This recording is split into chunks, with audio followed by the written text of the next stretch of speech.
राजस्थान के लिए बहुत महत्वपूर्ण था। इस विषय चर्चा करने के लिए विपक्ष के सदस्य जहां राजस्थान की जनता के लिए पानी जैसे विषय के लिए वो बग के चले गए, इसमें चर्चा करते उनके सुझाव आते तो राजस्थान की जनता के लिए और कुछ नया करने का मौका मिलता। राजस्थान भूजल संरक्षण प्राधिकरण गठन के संबंध में माननीय सभापति महोदय, जैसा कि हम सभी जानते हैं कि जल हमारे जीवन का मूल आधार है।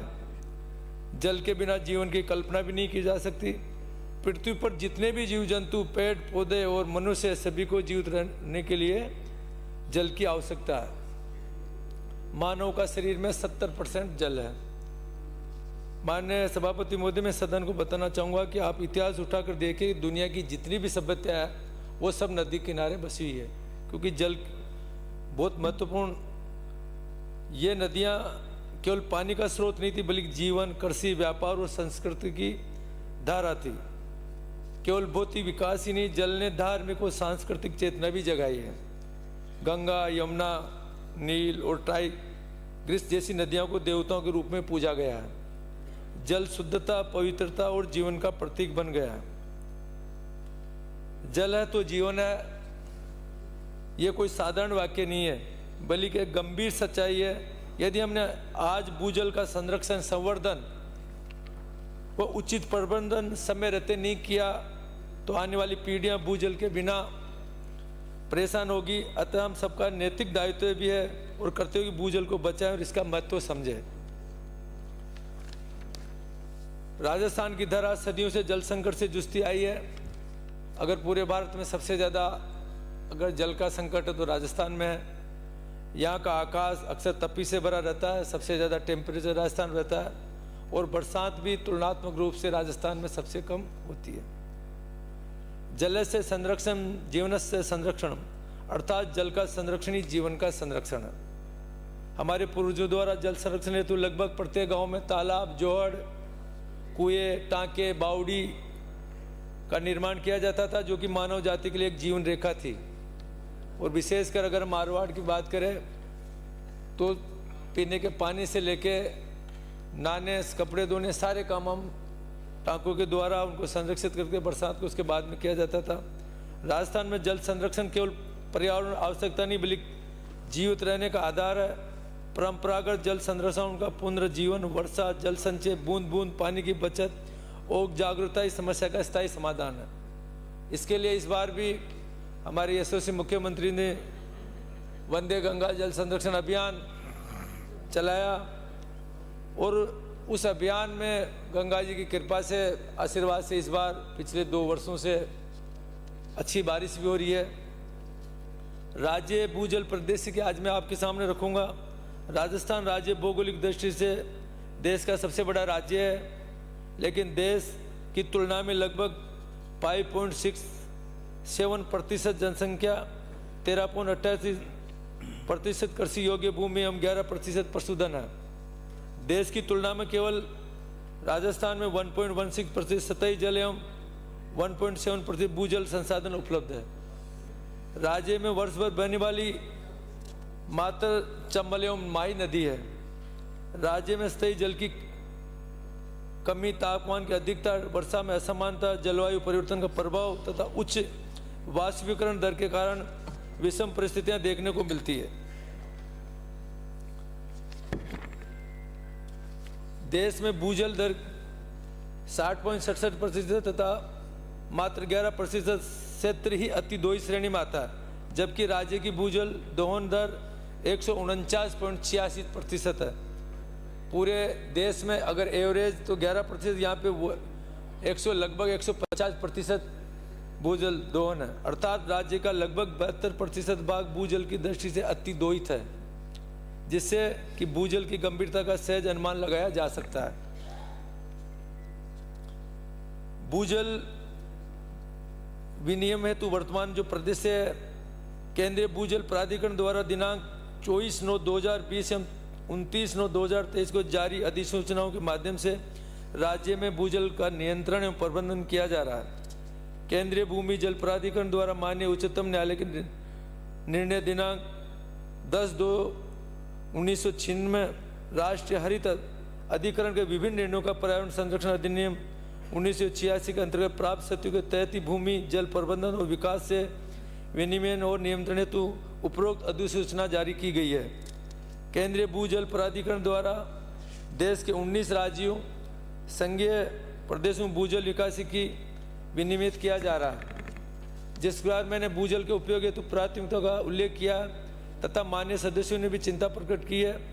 इसी दृष्टि से केंद्रीय भूमि जल प्राधिकरण द्वारा कतिपय निम्न श्रेणी को भूजल निकासी के लिए एनओसी प्राप्त करने पर छूट प्रदान की गई। कई मान्य सदस्यों ने पिछली बार जब बिल पेश किया था तब आपत्ति की कि इनमें हमारे कृषि से लेकर क्या क्या चीज़ें इसमें छूट दी गई है। मैं मान्य सदस्यों को बताना चाहूँगा कि पेयजल और घरेलू उपयोग के लिए ग्रामीण और शहरी दोनों क्षेत्रों में व्यक्ति घरेलू उपभोक्ता ग्रामीण पेयजल आपूर्ति स्कीमें, ग्रामीण और शहरी दोनों क्षेत्रों में सशस्त्र बलों के प्रतिष्ठान और केंद्रीय सशस्त्र पुलिस बल, कृषि कार्यकलाप 10 CUM प्रतिदिन में कम भूजल का अपहरण करने वाले माइक्रो और स्मॉल उद्योग, सभी आकलन इकाइयों में केवल पीने घरेलू प्रयोजनों के लिए 5 घन मीटर प्रतिदिन तक भूजल की निकासी करने वाले सभी उद्योग, खनन परियोजनाएं, अवसंरचना परियोजनाएं, आवासीय अपार्टमेंट, ग्रुप हाउसिंग सोसाइटी, इन सबको छूट दी गई है इस बिल में।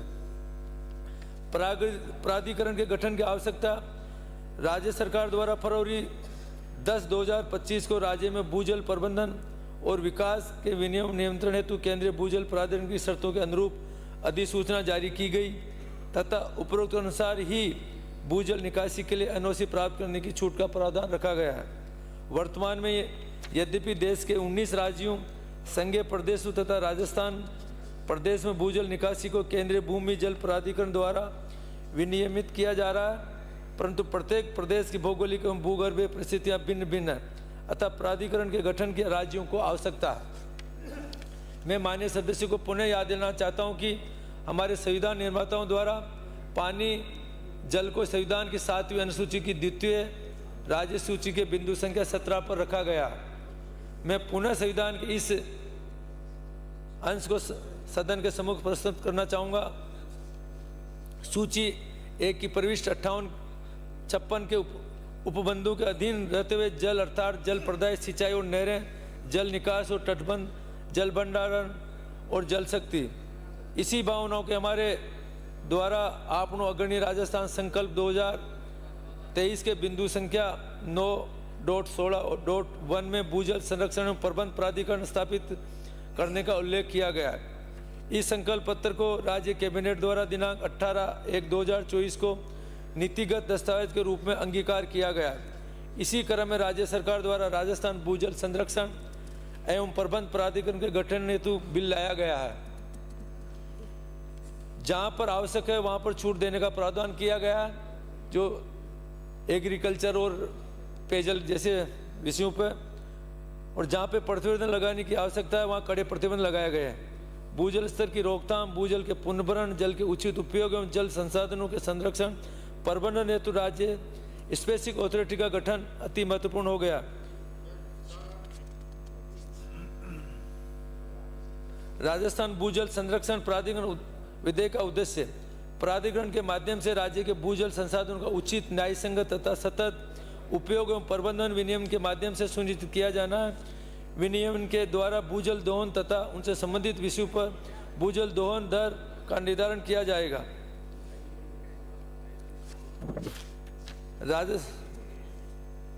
प्राधिकरण विधेयक का संक्षिप्त विवरण, जो प्रवर समिति के अंदर मान्य सदस्यों द्वारा बार बार इसमें जो संशोधन किए गए, दिनांक 1 अगस्त 2024 को मान्य सदस्यों द्वारा विधानसभा में की गई चर्चा एवं व्यक्त की गई चिंताओं के उपरांत बिल को प्रवर समिति के समक्ष भेजने का निर्णय लिया गया।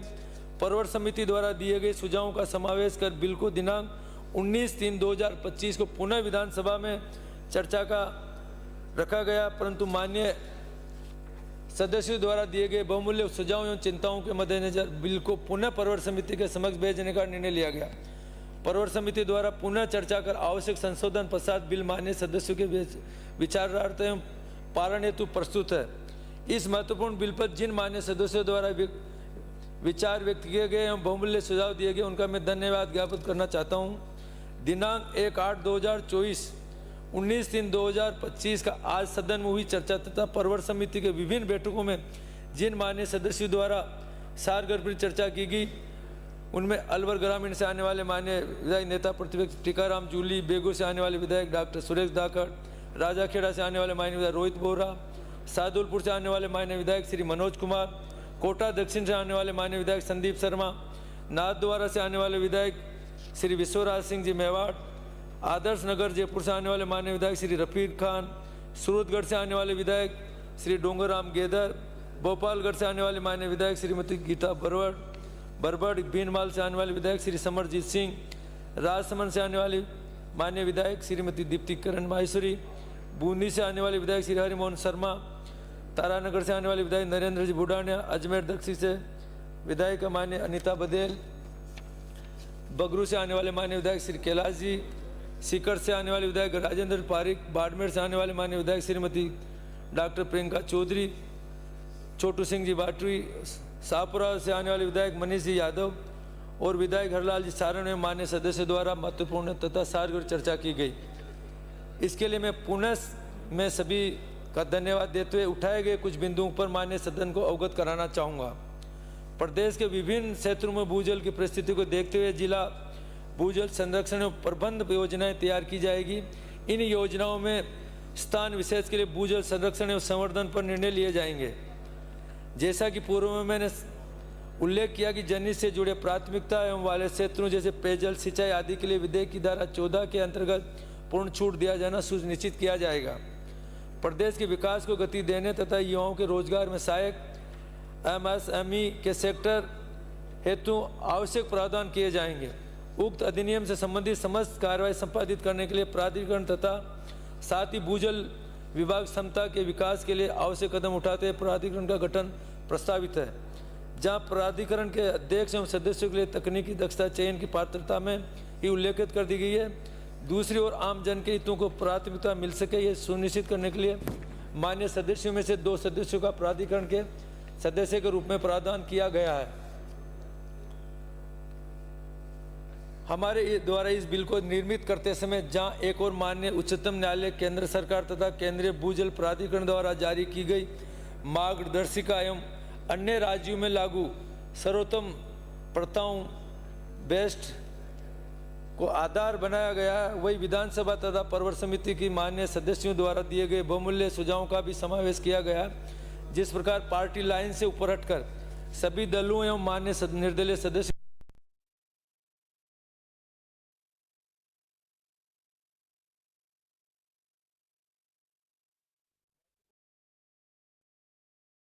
संशोधित प्रारूप विधेयक जनहित एवं मान्य सदस्यों की भावनाओं के अनुरूप तैयार किया गया है।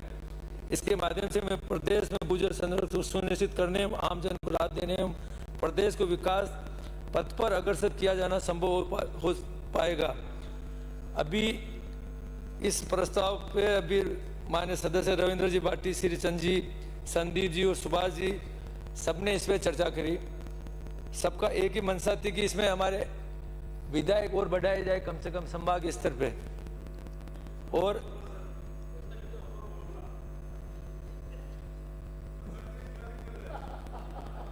ये इतना जरूर करूंगा कि इसको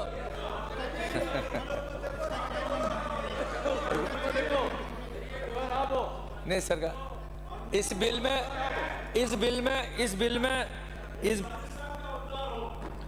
बिल में एक तो संभाग स्तर पे और कोई जोड़ सकते हैं, तो आप इसमें और सोचते हैं क्योंकि विधेयक तो आज ही पारित करना है। मैं अखिल जी हमारे अगली ऐसा करना सर, बजट सेशन में ज्यादा है तो संशोधन ले आना बजट सत्र में।